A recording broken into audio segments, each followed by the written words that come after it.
শীতকালটা আসলেই যেন কেন জানি আমার গ্রিলড, বেকড এই টাইপের খাবার-দাবারগুলা বেশি খেতে মন চায়। স্যুপ টাইপের খাবার খেতে মন চায়। মনে হয় যে এগুলো খেলে মনে হয় ঠান্ডাটা একটু কম লাগবে। তাই আমি চেষ্টা করি বেশিরভাগ সময়ে হচ্ছে এই টাইপের খাবার-দাবার ডিনারে রাখতে।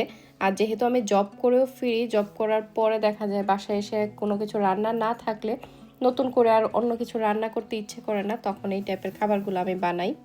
আজকে এই জন্য চিন্তা করেছি আমি হচ্ছে গ্রিলড স্যামন করব, সেই সাথে হচ্ছে ক্রিম অফ মাশরুম স্যুপ করব। আর রেডিমেড ম্যাশড পটেটো কিনে নিয়ে আসছি, ওইটা দিয়ে আজকে আমাদের ডিনার হয়ে যাবে। তো এই স্যামনটা আমি প্রায় সময় দেখা যায় যে ছোট ছোট যে ফিলেগুলো থাকে সেগুলোকে হচ্ছে বেক করে নিজে একার জন্য খেয়ে ফেলি।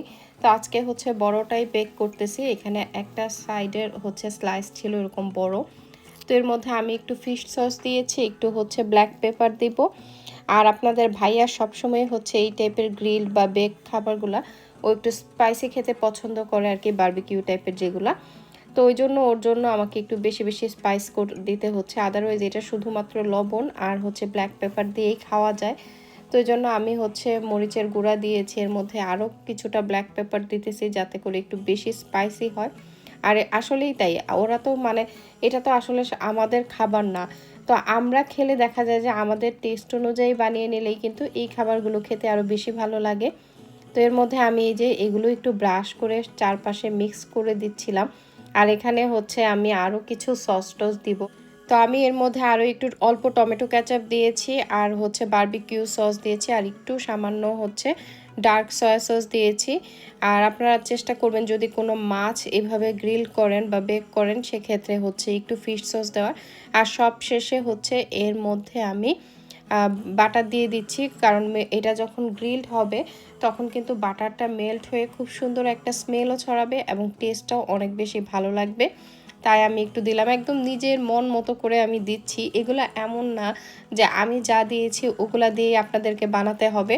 আপনারা যে কোনো টাইপের মাছ হচ্ছে এরকম করে ওভেনে বেক করে নিতে পারেন। আর আমার মনে হয় বাংলাদেশেও তো এখন আজকাল মোটামুটি সবারই কেক বেক করার জন্য যে ইলেকট্রিক ওভেন বা গ্রিল ওভেনটা আছে, সেই ওভেনে আপনারা যে কোনো মাছ দিয়ে করতে পারবেন।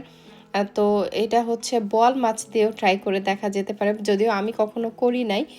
আর এরপর হচ্ছে আমি ক্রিম অফ মাশরুম যে স্যুপটা সেটা বানাবো। আমার ভয়েসের অবস্থা খুবই খারাপ, কারণ আমার একটু ঠান্ডা লেগেছে, গলা বসে গিয়েছে। তো আমি এই জন্যই এই টাইপের খাবার দাবারগুলো বেশি প্রেফার করতেছি। ঠান্ডা লাগলেই দেখা যায় যে স্যুপ টুপ জাতীয় খাবারগুলো খুব কাজেও দেয়। তো আমি এখানে বাটারের সাথে রসুন কুচি দিয়ে তারপর হচ্ছে যে মাশরুমগুলোকে দিয়ে নিয়েছি। এখানে আমি ফ্রেশ মাশরুমগুলোকে এভাবে করে কেটে কিছুটা সময় আগে ভেজে নিব বাটারের সাথে। এতে করে মাশরুমগুলো আরও একটু সফট হয়ে আসবে আর খুব সুন্দর একটা বাটারি ফ্লেভার থাকবে পুরো সব কিছুর মধ্যে আর কি। তো এটা থেকে আবার পানিও ছাড়বে, চেষ্টা করবেন একদম হাই হিটে মাশরুমটা ভাজার। আর যদি আপনারা ক্যান মাশরুম ইউজ করেন তাহলেও করতে পারেন। আর এই রান্না আসলে আমি মানে ওইভাবে করে আপনাদেরকে যে ডিটেলস দেখাচ্ছি সেটাও না, আমি যা যা দিয়েছি সেটাই বলতেছি। তো এখানে আমি সয়া সসও অ্যাড করে দিয়েছি, কারণ ক্রিম অফ মাশরুমে আমি সবসময় সয়া সসটা দিয়ে থাকি। আর এর সাথে আমি হচ্ছে চিলি যে ফ্লেক্স আছে শুকনো মরিচের গুঁড়া সেটা দিয়েছি, মানে ফ্লেক্স যেটা আর কি, গুঁড়া না আসলে, ক্রাশড যেটা সেটা। তো এরপর এগুলোকে একটু ভেজে নিচ্ছি, কারণ আমার একটু স্পাইসিও খেতে মন চাচ্ছিল, আবার এই টাইপের খাবারও খেতে মন চাচ্ছিল, যে কারণে আমরা একটু বেশি বেশি মরিচ, ব্ল্যাক পেপার এগুলো দিয়েছি। তো এরপর আমি এখানে মিল্ক দিয়েছি 1 কাপ মতো, আমি হয়তো বা আরও একটু দিব। আর এটার সাথে আমি ডাবল ক্রিমও দিব। এরপরে আগে মিল্কটা দিচ্ছি, কারণ এটা একটু বলক আসলে তারপর আমি ডাবল ক্রিমটা এর সাথে অ্যাড করে দিব। তো এই যে দেখেন এখানে কিন্তু আমার ওটা বলক চলে আসছে, আর এই যে আমি এখানে ডাবল ক্রিমটা নিয়ে নিয়েছি। আর যত পরিমাণে ডাবল ক্রিম দিবেন তত বেশি আসলে এটা টেস্ট হবে। তো আমি এখানে প্রায় 1.5 কাপ মতো ডাবল ক্রিমও ব্যবহার করেছি।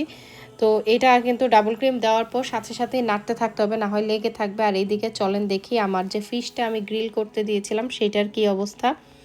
দেখেন বাটারটা মেল্ট হয়ে এটা থেকে এত সুন্দর স্মেল বের হয়েছে, এবং এটা গ্রিল করতে আমার খুব বেশি সময়ও লাগে নাই, কারণ স্যামন ফিশ খুব অল্প সময়ের মধ্যেই হচ্ছে রান্না হয়ে যায়। আর গরম খুব সুন্দর স্মেলও পাচ্ছিলাম আর কি এটার থেকে। আর এই তো এখন ডিনারের জন্য মোটামুটি আমার সব কিছুই রেডি। ওইদিকে আমার হচ্ছে স্যুপ হয়ে গিয়েছে, এইদিকে মাছটাও গ্রিলড হয়ে গিয়েছে। ফাইনালি আমার ক্রিম অফ মাশরুম স্যুপের হচ্ছে এই যে এই লুকটা এসেছে, এইটুকু থিক হয়েছে, ডাবল ক্রিমও যেহেতু দিয়েছি। আর আমি এখানে কোনো কর্নফ্লাওয়ার অ্যাড করি নাই। আপনারা যদি আরও থিক খেতে চান সেক্ষেত্রে কিন্তু এই সময়ে আপনারা মানে আগে আপনারা হচ্ছে একটু কর্নফ্লাওয়ার পানিতে গুলে অ্যাড করে দিতে পারেন, 1 টেবিল চামচ কর্নফ্লাওয়ার কোয়ার্টার কাপ পানির সাথে, তাহলেও হচ্ছে এটা আরও থিক হয়ে যাবে। তো আমি আর দেই নাই, আমি একটু মানে পাতলা মানে সুপি টাইপেরই রাখতে চেয়েছি। এখন হচ্ছে আমাদের ডিনারের পালা। তো আমরা এই যে এটাকে কেটে নিচ্ছিলাম।